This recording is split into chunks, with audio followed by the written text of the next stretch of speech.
Hai GRT Fellows, kembali lagi bersama kami GRT Media, memaknai fakta di balik unik peristiwa. Kali ini gue mau bahas tentang perselingkuhan. Gue bakal bahas dari perspektif ilmiah, sebenarnya yang suka selingkuh cewek atau cowok sih? Atau sama aja? Selain itu, konten ini bisa kasih insight buat kita semua supaya kedepannya lo bisa minimalisir kemungkinan untuk diselingkuhin.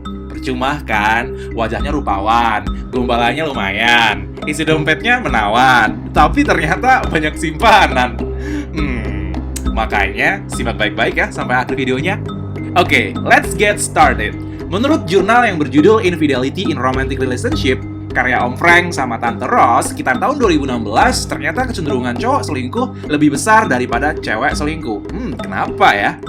Karena cowok lebih mahir misahin antara aktivitas seksual dan cinta. Artinya, mereka lebih jago untuk mengakses nafsu mereka tanpa harus dibumbui cinta.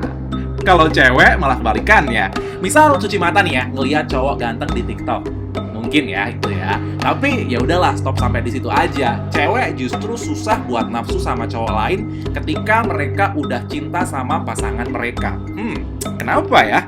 Mungkin ini gara-gara sistem limbik di otak cewek yang lebih besar daripada laki-laki ya. Jadi kalau kalian belum tahu, sistem limbik adalah bagian otak yang memproses perasaan. Nah, perempuan itu cenderung lebih ngutamain perasaannya karena sistem limbik mereka lebih gede daripada punya pria. Tapi ya ini nggak bisa dipotong rata ya, cewek yang selingkuh juga banyak. Dan penelitian juga menunjukkan bahwa kemungkinan cewek untuk selingkuh bakal lebih tinggi ketika dia nggak bahagia sama hubungannya. Jadi selingkuh mungkin banget dilakuin sama siapapun. Nah, di jurnal yang sama juga disebutin bahwa pada orang yang udah pernah selingkuh, dia akan lebih besar kemungkinannya untuk melakukan perselingkuhan lagi. Kalau gue lihat jurnal lain, pun juga sama. Disebutkan juga bahwa kecenderungan orang yang pernah selingkuh untuk selingkuh lagi bisa 3 kali lipat lebih tinggi daripada orang yang belum pernah selingkuh.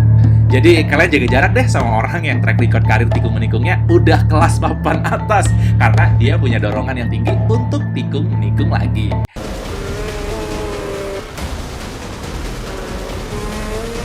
Loh kok gitu ya? Well, ini pembahasannya cukup panjang ya terkait dengan biopsikologi tentang siklus candu. Tapi gini aja simpelnya, lu suka mie goreng instan nggak? Enak kan? Tapi kalian tahu kan, makan banyak-banyak mie instan itu nggak sehat? Nah, terus kenapa tetap dimakan? Ya, karena nagihin banget ya. Jadi ya kayak gitulah kira-kira yang terjadi sama orang yang sering selingkuh. Jadi susah deh hidup tanpa Indomie gitu. Guys. Maksud gue, tanpa selingkuh. Jurnal yang lain karya Andreas Corisini dan Hannah mengutip dari Eves dan Robert dikatakan bahwa perselingkuhan disebabkan oleh beberapa faktor. Di antaranya adalah karena ketidakhadiran pasangan secara fisik, ketidakhadiran pasangan secara emosional, maupun kehidupan seksual yang tidak memuaskan bagi yang udah nikah. Kalian yang LDR harus hati-hati ya, karena kalau komunikasi dan komitmen kalian dengan pasangan gak kuat dan kurang berkualitas, ya ini bisa jadi pemicu tikung menikung. Kalau emang susah banget ketemu, maksimalin komunikasinya lewat video call, teleponan, atau sekedar chat sama si doi. Jangan alasan terus. Alasan sibuk kuliah lah, atau habis kuota lah. Padahal aslinya mabar sama temen jalan terus. Aduh. Dan buat lo yang gak pernah sisain waktu buat pasangan, atau kurang perhatian buat pasangan, lebih baik lo berbenah diri dari sekarang. Andai kata lo adalah orang yang cuek pun, bukan berarti lo nggak bisa nunjukin perhatian lo ke dia. Coba deh, dulu lo PDKT ke dia ngapain? Gak mungkin kan cuma diem-dieman aja. Tatapan mata semenit, terus tiba-tiba jadian gitu kan? Lo kira sinetron FTV? Oke. Tapi nggak tahu juga ya kalau lo pakai pelet atau susuk. Pasti beda lagi ceritanya. Oke, canda ya guys ya, oke? Nah, tapi intinya seharusnya adalah ya treatment spesial yang buat dia kepincut sama lo waktu itu. Nah, treatment itulah yang harus lo pertahanin sampai kalian kakek nenek nanti. Anjay. Oke, kalau pasangan cerita nih ya, jangan dikit-dikit potong, jangan dikit-dikit diceramain. Dengerin dia, simak dengan sabar, nasehatin secara perlahan. Ingat ya, dia itu pasangan lo. Dia bukan jamaah ya. Bukan pengajian Mama Dede atau Ustadz Maulana. Lu ngomong gua kagak ngerti. Kalau lo yang ceramah terus, nanti Ustadz Maulana mau ngapain? Bingung kan? Oke, jangan sampai dia kapok cerita sama lo dan akhirnya dia malah curhat sama orang lain yang lebih pengertian kayak gue. Sombong amat. Oke, gue canda mulu dari tadi ya. Oke, nah kalau gue lihat lebih dalam lagi nih ya, ternyata ada nih resep dapur yang harus kalian ingat supaya bisa mencegah diri kalian untuk selingkuh atau diselingkuhin lagi di hari esok. Tapi nggak tahu ya kalau lusa.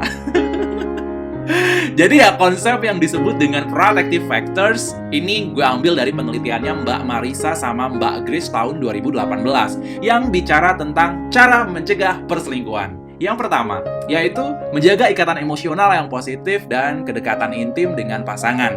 Ya, kalian tahu lah ya, ini spesifiknya gimana. Ajak doi jalan-jalan, ajak ngobrol dari hati ke hati, atau bisa juga nonton Netflix bareng. Tapi ya modal dikit lah, jangan beli Netflix ilegal. Malu kan sama calon bini, udah beli Netflix harga diskon, terus numpang tethering pula sama dia. Ya ampun, kalau itu emang beneran, wah asli sih, itu pelet lo kenceng juga ya.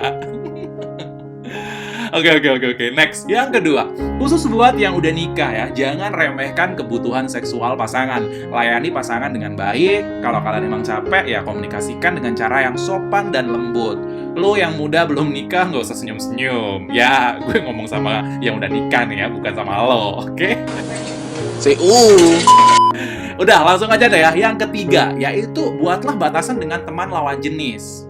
Memang curhat ke lawan jenis nggak selamanya salah sih. Tapi kalau nggak punya batasan dan terus malahan ngerasa jadi nyaman, nah ini cikal bakal tumbuhnya cinta yang terlarang. Jadi aturlah batasan itu, entah intensitasnya atau cara curhatnya. Oke? Dan yang keempat, mampu menyesuaikan perbuatan dengan nilai moral diri. Ada orang yang sebenarnya bagus moralnya, baik pokoknya lah ya, tapi dia nggak mampu buat berperilaku sesuai moral dirinya. Kalau kalian pernah dengar, ada beberapa kalimat nih ya. Kamu jangan kayak aku yang dulu ya. Atau, aku harap kamu bisa lebih baik dari aku. Atau, aku butuh waktu nih, kali ini aku janji deh. Wah, kalau kalian udah denger kata-kata itu, hati-hati lah ya. Ini biasanya termasuk jenis orang yang tadi gue bilang. Kalau dia nggak mampu ngelakuin sesuatu yang sesuai dengan moralnya, ya gue rasa lo harus beranikan diri buat angkat kaki sebelum semuanya terlambat. Ingat ya, lo tuh nggak bisa ngerubah seseorang dengan cara mencintai dia lebih. Karena besar cinta lo tuh nggak serta-merta bisa membuat orang itu sadar untuk berubah. Tapi gue yakin gampang diucap, susah dilakuin ya. Karena kadang kita lebih milih untuk bertahan meskipun sengsara dibanding menjemput kebahagiaan dengan cara mengarungi ketidakpastian dari runtuhnya hubungan. Anjay, oke. Lanjut yang kelima nih ya, terus merawat nilai-nilai kesetiaan. Kadang gara-gara udah lama kita lupa sama keutamaan pasangan kita. Kita malah main mata sama orang lain. Nah, ini yang harus diwaspadain ya. Jangan lo sampai nyesel di kemudian hari.